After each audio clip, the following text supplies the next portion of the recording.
There is a silence that lives inside the drone of an engine, a stillness at the heart of impossible speed. It is the quiet of a soul suspended between the heavens and the earth, a place where the man ends and the myth begins. Before the world gave him a name, he was a creature of this silence. He was a boy who understood the cold, mechanical logic of a motor better than the warm, unpredictable mechanics of a human heart. The world would come to know him as the Lone Eagle, a name carved into the very firmament of the 20th century. But that was the legend, the bronze statue, the face on the postage stamp. The story of the man is a different tale altogether. It is a story whispered in the lonely currents of the upper atmosphere, a story of a profound and terrifying ascent and a long, slow, silent fall back to a world he no longer recognized and which in the end no longer recognized him. He was born not to the sky, but to the stubborn, unforgiving soil of the American Midwest. Little Falls, Minnesota. The name itself feels grounded, heavy with the scent of pine and damp earth. His world was one of sharp angles and stark realities. His father, a congressman, was a man of rigid principles and booming rhetoric, a distant planet in the small universe of the family home.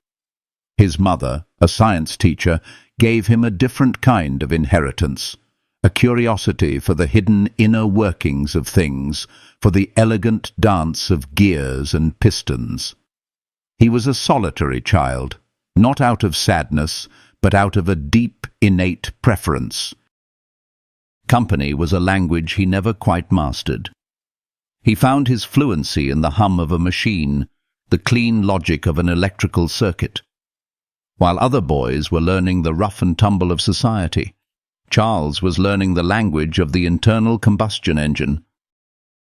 He was the boy with grease under his fingernails and a faraway look in his eyes.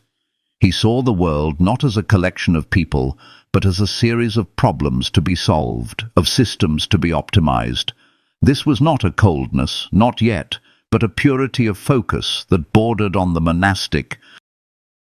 He was drawn to the nascent, sputtering world of aviation, not for its romance, but for its elegant challenge. The air was a new frontier, the last unconquered wilderness, and the airplane was its imperfect, thrilling key. He left college, a place of abstract theories and crowded lecture halls that felt alien to his hands-on soul. He became a barnstormer, a vagabond of the skies. This was the raw, unglamorous dawn of flight. It was a life of dusty airfields, of patched-up wings, and the constant metallic taste of risk.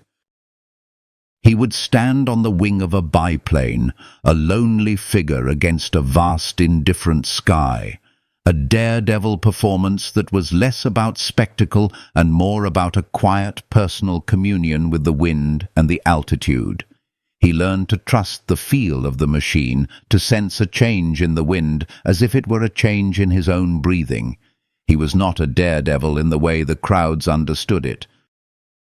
He was a pragmatist, a technician of the air. Every loop and dive was a calculated risk, a data point in his ever-expanding understanding of what it meant to fly. The world below was a temporary inconvenience. He was an airmail pilot, flying through blizzards and darkness, navigating by instinct and the faint glimmer of the stars. These were the flights that forged him. Alone for hours in an open cockpit, the freezing wind a physical blow, the roar of the engine a constant companion. He was learning to endure solitude, to make it his sanctuary. He was shedding the skin of the earthbound boy and becoming something else, something forged in the crucible of the high, lonely places. The world saw a mailman, but in the darkness, between Chicago and St. Louis, a different kind of being was taking shape, one who felt more at home in the void than in any town or city below. The idea of the Orteig Prize, a non-stop flight from New York to Paris, was not a dream of fame. It was the ultimate technical problem, the final exam for a student of the sky. It was a challenge that spoke directly to the core of his being, a question only he felt uniquely qualified to answer. The world was not built for men like him. It was built for crowds, for handshakes, for the easy currency of smiles and small talk. And so, when he sought backing for his transatlantic dream, he was met with a wall of skepticism. He was not a celebrity aviator from a wealthy family. He was a quiet, almost unnervingly focused young man from the Midwest, an airmail pilot with an audacious, impossible idea. The established aviation community saw him as an outsider, a loner with more ambition than sense. The resistance was not malicious, it was practical. They saw the sheer, suicidal folly of it. To fly the Atlantic alone in a single-engine plane was to court oblivion. He moved through the world of investors and manufacturers like a ghost. He was unassuming, soft-spoken, his gaze direct and unwavering. He didn't sell them a dream. He presented them with a series of meticulously calculated probabilities. He spoke of fuel consumption, of weight distribution, of navigational strategies. He spoke the language of engineering, not of glory. To many, this was unnerving. They expected a hero, a charismatic figurehead. They got a technician. But in St. Louis, a small group of businessmen saw something else. They saw not a lack of passion, but an absolute and total dedication that transcended passion. It was a faith rooted in mathematics, a belief system built on the tensile strength of steel and the reliability of a perfectly tuned engine. With their backing, he found a small, struggling aircraft company in San Diego, Ryan Airlines. There, the spirit of St. Louis was born. It was not a creation of a committee or a corporation. It was an extension of his own being. He was there for every step, overseeing every rivet, every wire, every stitch of fabric. The plane was built around his singular purpose. There would be no co-pilot, no radio for sending, only for receiving. The fuel tanks were placed in front of him, blocking all forward vision, because he reasoned it was better to have the weight balanced and to crash through a tank of fuel than to be crushed by it. He would navigate by looking out the side windows. It was a decision of pure, brutal logic, the choice of a man who had already decided that comfort and even conventional safety were secondary to the mission. He stripped the plane of every ounce of unnecessary weight. The seat was a wicker chair. There was no parachute. It was heavy and, he reasoned, useless over the mid-Atlantic. He was not planning for failure. He was engineering for success, and anything that did not contribute to that success was discarded. This process was a mirror of his own personality. He was stripping away the non-essential parts of himself, honing his focus to a single, razor-sharp point. The men who built the plane with him worked around the clock, fueled by his quiet, relentless intensity. They didn't work for him out of fear or even for the money. They worked because they had been drawn into his orbit, caught up in the gravitational pull of his absolute certainty. When he finally took off from Roosevelt Field, Long Island, into the grey, misty morning of May 20th, 1927, he was not just a pilot in an airplane. He was a man who had willed his dream into existence, a solitary soul who had bent the world to his vision, flying a machine that was not just a collection of parts, but a physical manifestation of his own spirit. The resistance he had faced was not just from men, but from the very laws of probability. and as he lifted off the muddy runway, he was flying in defiance of them all. The first hours were a blur of adrenaline and concentration. The coast of America, a familiar, comforting shoreline, slipped away behind him, and then there was nothing. Nothing but the grey, churning expanse of the Atlantic, a wilderness more vast and more terrifying than any on land. The cockpit was his entire world, a cramped, vibrating cell filled with the deafening roar of the right whirlwind engine. He was not flying the plane, he was fused with it. Every shudder of the fuselage, every change in the engine's pitch was a sensation he felt in his own bones. Then came the fog, a thick, disorienting blanket that erased the horizon, that turned the world into a milky, featureless void. He flew blind, trusting his instruments, trusting the feel of the controls. Then came the ice. It began to form on the wings, a beautiful, deadly frost that threatened to weigh him down, to pull him from the sky and into the frigid water below. He had to climb, to push the straining engine higher, into the colder, thinner air where the ice might not form, or drop lower to the warmer, turbulent air near the waves. It was a constant battle, a 33-and-a-half-hour chess match against nature, against physics, against his own creeping exhaustion. Sleep was the greatest enemy. It came for him in waves, a seductive, deadly fog that clouded his mind.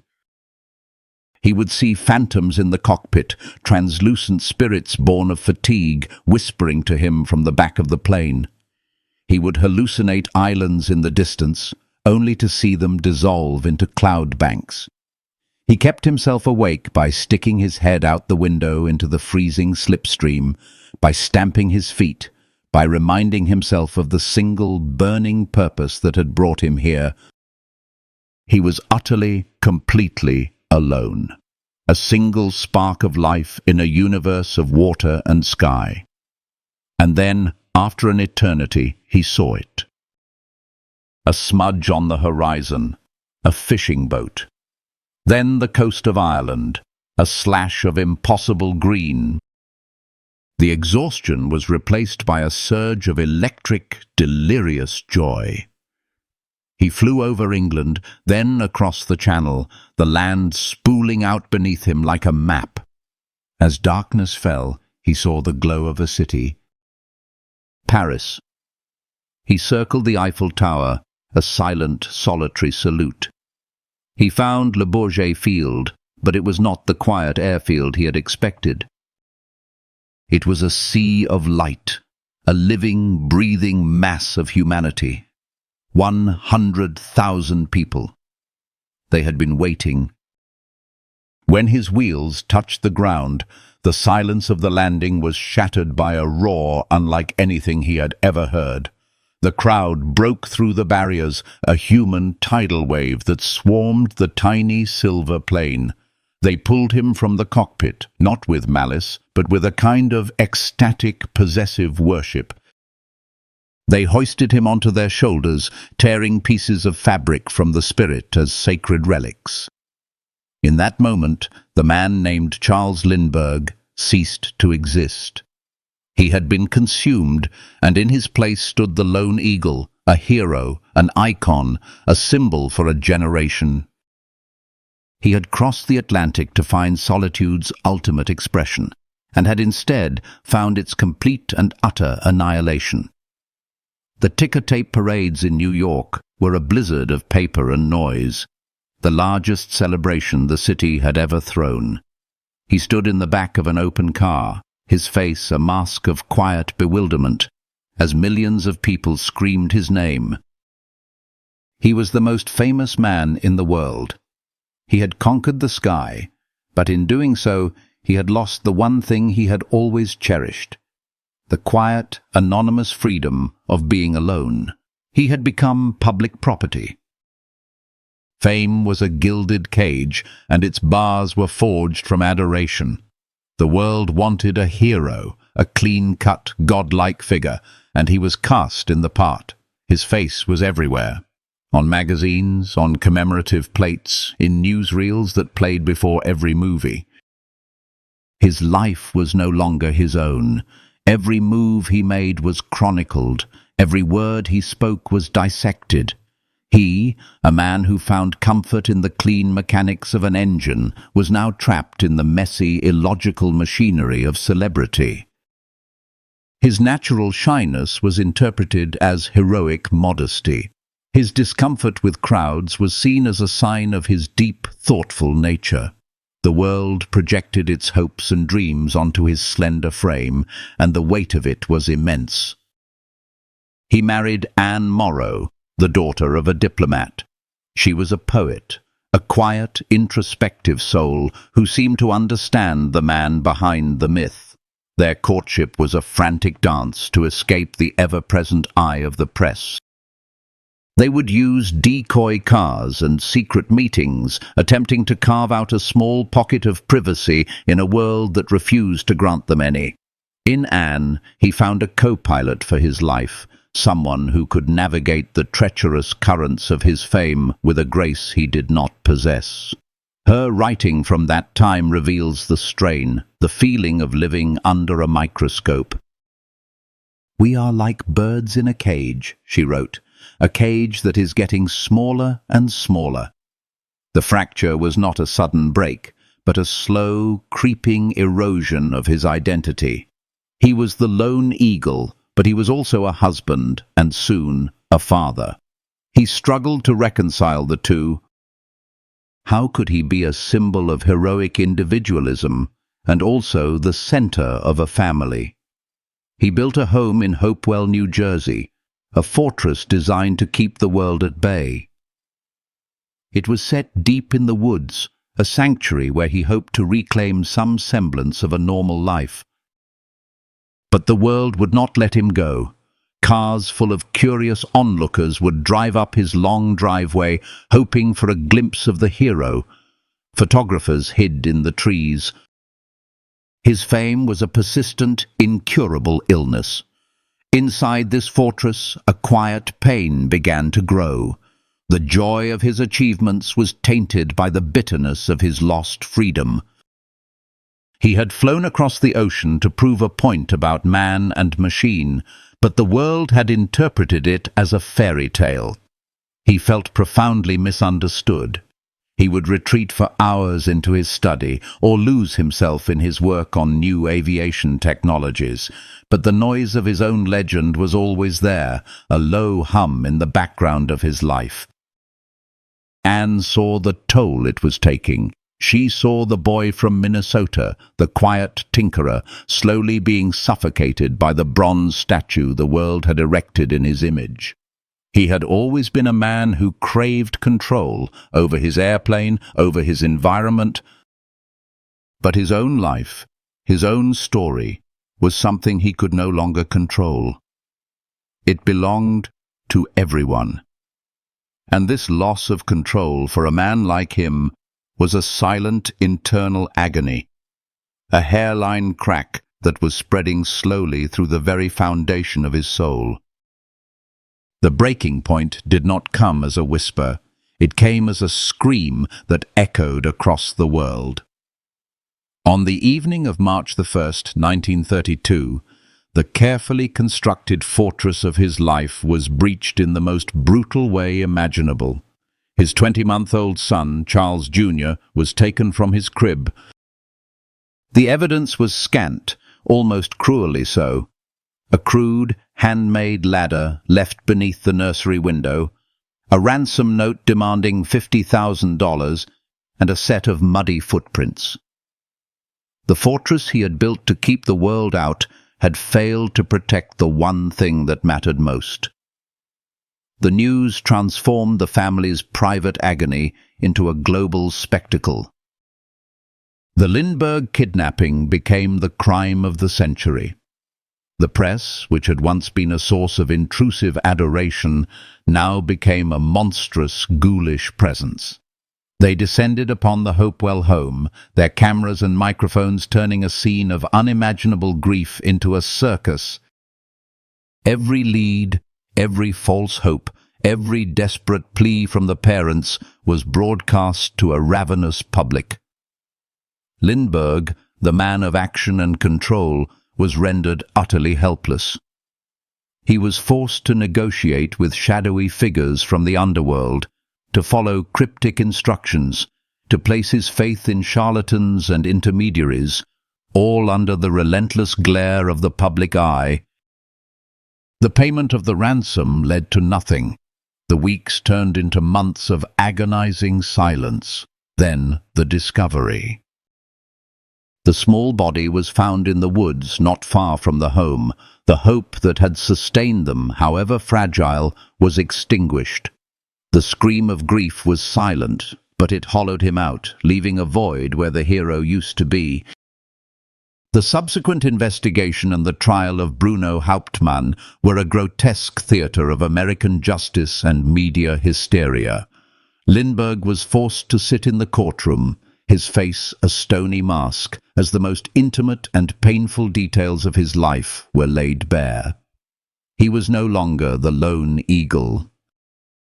He was a father whose child had been murdered, a man whose fame had in some monstrous indirect way led to this horror. He came to believe that the celebrity that had been thrust upon him had marked his son for death. This was the ultimate fracture. The trauma shattered not just his family, but his relationship with his country. He saw the press not just as an annoyance, but as a predator. He saw the public's insatiable curiosity as a sickness. America, the country that had made him a god, now felt like a prison. The adoring crowds now seemed like a mob. In 1935, after Hauptmann's conviction, he did the unthinkable. He took Anne and their surviving son, John, and he vanished. He fled the country he had once embodied, seeking anonymity and refuge in the quiet lanes of England. It was a public withdrawal, an act of defiance against the fame that had cost him everything. The hero had abdicated his throne. The exile in Europe was an attempt to rewind time, to find the quiet life that had been stolen from him. In the rolling hills of Kent, and later on a small island off the coast of France, the Lindberghs found a fragile peace. He could walk down a street without being mobbed. His son could play in a garden without the fear of prying eyes. For a time it seemed he had escaped the ghost of his own legend. But the world was tilting towards war, and a man of his stature could not remain a spectator for long. He was invited to Germany by the Nazi government to inspect their burgeoning air force, the Luftwaffe. He, the master aviator, was given unprecedented access to their factories and airfields. He saw their efficiency, their technological prowess, their terrifying power. He was impressed, not by their ideology, but by their machinery, just as he had always been. In 1938, at a dinner hosted by the American ambassador Hermann Göring, the commander of the Luftwaffe, presented him with a German medal. Lindbergh, a man often blind to social nuance, accepted it. In that moment, his public image shifted irrevocably. The photograph of the American hero receiving a medal from a high-ranking Nazi official became a symbol not of aeronautical respect, but of something far more sinister. When he returned to America in 1939, it was to a different country, or perhaps he was a different man. The world was on the brink of war, and he became the most prominent voice of the America First Committee, an organization advocating for strict neutrality and non-intervention. His motives were complex, born from a deep-seated isolationism, a genuine horror of war, and a chillingly pragmatic assessment of Germany's military strength. But his speeches were often clumsy, his rhetoric tinged with unsettling undertones. He spoke of the waning power of the white race and warned of the influence of Jewish groups pushing America toward war. The hero who had once united the nation now became its most divisive figure. He was denounced as an anti-Semite, a Nazi sympathizer, a traitor. President Roosevelt compared him to a copperhead snake. The adoring crowds were gone, replaced by protesters who jeered him and burned him in effigy. The lone eagle had flown too close to a dark political sun, and his wings were scorched. After the attack on Pearl Harbor, he tried to rejoin the military, but his request was rebuffed. He eventually served as a civilian consultant in the Pacific, flying combat missions and using his expertise to help American pilots. But the stain remained. The return was not a glorious homecoming, but the quiet, complicated re-entry of a fallen idol. He had vanished as a grieving father and returned as a pariah. The rest of his life was a long, quiet coda. The thunderous applause had faded, replaced by a silence of his own making. He and Anne moved to a secluded home in Connecticut, and later to Maui. He retreated from the public stage he had once dominated and then despised. The man who had once been the future now seemed like a relic from a distant past. He wrote books, including the Pulitzer Prize-winning The Spirit of St. Louis, a vivid, masterful account of the flight that had defined him. It was an attempt to reclaim his own narrative, to explain the man inside the machine. In his later years, he underwent one final profound transformation. The man who had dedicated his life to the triumph of technology became a passionate advocate for its opposite, the preservation of the natural world. He traveled the globe, not to inspect air forces, but to work with indigenous tribes, to campaign for endangered species, to argue for the protection of the wilderness.